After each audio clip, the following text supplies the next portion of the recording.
Assalamualaikum warahmatullahi wabarakatuh. Perkenalkan, nama saya Miftah Nailu, kelas 4B dengan NIM 13142138, jurusan Manajemen Pendidikan. Pada kesempatan ini saya akan mempresentasikan materi tentang praktik penataan arsip. Langsung saja, yang pertama ada sistem penyimpanan arsip yang tepat sesuai kebutuhan kantor atau perusahaan. Ada 5 jenis sistem penyimpanan arsip yang sering digunakan baik oleh perusahaan maupun instansi pemerintahan. Beberapa sistem tersebut antara lain: yang pertama, sistem nomor. Sistem penyimpanan arsip ini biasanya digunakan oleh arsiparis yang melakukan indexing atau klasifikasi dokumen atau arsip berdasarkan nomor atau numerik sebagai pengganti dan nama orang atau badan. Kedua, sistem abjad. Sistem penyimpanan arsip berdasarkan abjad biasanya menggunakan metode penyusunan dokumen yang dilakukan secara berurutan, mulai dari arsip berawalan huruf A sampai dengan Z dengan berpedoman pada peraturan indexing. Ketiga, sistem tanggal. Metode yang digunakan untuk indexing dimulai dari tanggal datangnya dokumen atau surat, lalu disusun dengan frekuensi tertentu, misalnya harian, mingguan, bulanan, bahkan juga berdasarkan tahun sesuai kebutuhan. Keempat, sistem subjek.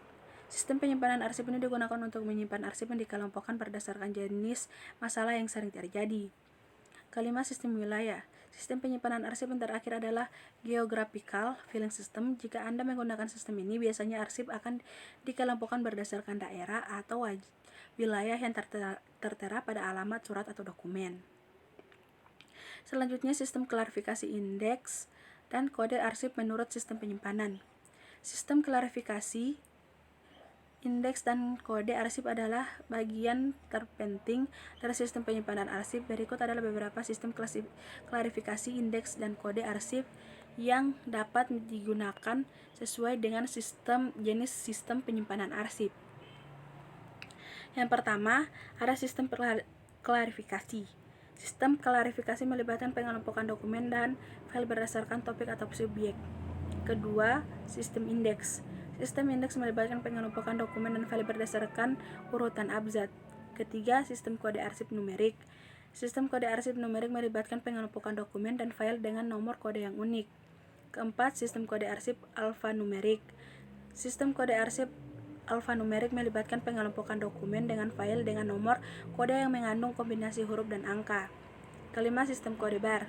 Sistem kode bar melibatkan pengelompokan dokumen dengan file menggunakan kode bar yang dapat dibaca oleh mesin. Sistem kode bar biasanya digunakan pada sistem arsip digital. Selanjutnya, menyusun kerangka penataan berkas ke dalam box file sesuai sistem penyimpanan.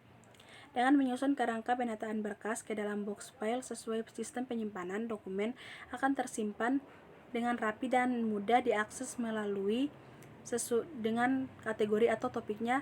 Berikut adalah beberapa cara menyusun kerangka penataan berkas ke dalam box file sesuai sistem penyimpanan, yaitu pertama, tentukan kategori atau topik dokumen yang akan disimpan. Selanjutnya, pilih box file yang sesuai dengan ukuran dan jenis dokumen. Berikan label kategori atau topik dokumen pada box file.